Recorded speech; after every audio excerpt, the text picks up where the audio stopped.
Алена эже акыркы учурларда кантип ийгиликтүү турмушка чыгыш керек, кантип күйөө тандаш керек деген курстар ачылып атат. Ушулар боюнча сиздин оюңуз кандай? Ооба, мен дагы өзүм байкап жүрөм ушундай курстар көбөйүп кеткенинчи. Кантип күйөөгө чыгыш керек, кантип каныша болуш керек, кантип мен мындай идеалдуу күйөөгө чыгышым керек дегенчи. Мен өзүмдүн оюмду айтып берип коеюн айпер азыр. Эми менин возрастым, опытым, менин билимдеримди баарын тең ойлоп көрүп, мен өзүм мынтип ойлойм да, мындай эгер окууларды окуп алып эле, бир кандайдыр бир курстарга барып эле, анан идеалдуу күйөөгө чыгыш кыйын го деп ойлойм да. Бул менин оюм. Анан эми кандай мындай бактылуу болуш керек, аялдар күйөөгө чыгып анан бактылуу болуш керек дегенде ойлоп атышат да, кантип бактылуу болом депчи, ошого күйөөм кандай идеалдуу болот депчи. Анан бул кичине жаңылыштык да. Бул бир аз жаңылыштык, идеалдуу күйөө жок да.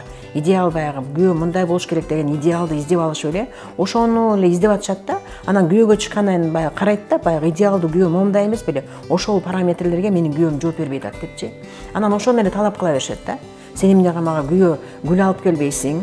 Анан сен үчүн эртең менен мага кофе бербейсиң, эмне үчүн мага келип пылесос менен сен үйдү тазалабайсың деген сыяктуу ушундай беле бир майда барат нерселер эле анан көп конфликттерге алып келет да. Ошондуктан мен мындай жооп бермекмин да, ушу сенин сөзүңөчү, бир сөз мененчи. Бактылуу болуп жашаш үчүн сезим керек, сүйүү керек да. Мен бир эле сөз менен айткым келет, эгер сүйсөңүз, ал идеалды издебейсиз сиз. Идеал деген жок. Анан идеал издесеңер жаңылышасыңар, урматтуу кыздар. Турмушка чыгам деген.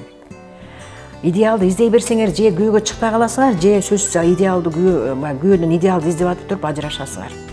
Ал мындай сезим болуш керек, биринчиден сүйүү болуш керек да. Сүйүү болгондо жана бутунун кыйшык экени деле, көзүнүн тиги жүлжүйгөнү деле, мурдунун кыйшык экени деле билинбейт, аны эч бир кемчиликтер билинбейт да, бул биринчиден. Экинчиден, эгер ал сүйүү жок болсо, жок дегенде симпатия деп коет да, мындай бир сыйлоо, урматтоо, ал адамдын бир жакшы сапаттары ошого жагыш керек да. Мен ушу сапат үчүн жакшырам деп, бир нерсе мындай үзүлбөй турат да, үзүлбөй турат. Мисалы үчүн мага келет да, келген көп мен кыз келиндер айтат да, мен күйөөм менен ажырашайын деп атам. Эмнеге ажырашайын деп атасың? Айтып беришет, мындай жаман жактары бар. Ана эми анда ажыраш дейм. Анда ушунча жаман жагы бар экен, ажыраш анда. Десем, жок эже, бирок мына жакшы жактары да бар деп бир нерсе кармап турат да. Ошондой бир нерсе кармап туруш керек, үзүлбөйчү.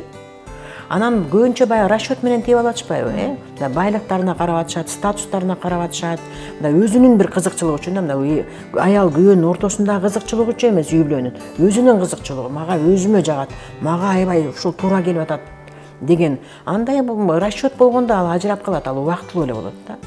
Ошондуктан ушундай адамдын бир жакшы сапаттарын издеп тапканга аракет кылышыбыз керек да. Ошондой идеалды издебеңиздер.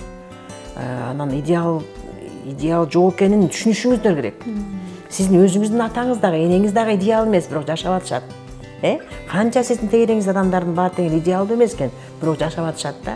Ошондуктан бири бирине кечирим болуш керек, түшүнүү болуш керек, бири бирине сый урмат болуш керек, анан сезимдер болуш керек. Мына ошондо гана идеалдуу күйөө ошо сиздики да, эгер ушу сезимдер болсо, мен ушундай айтмакмын.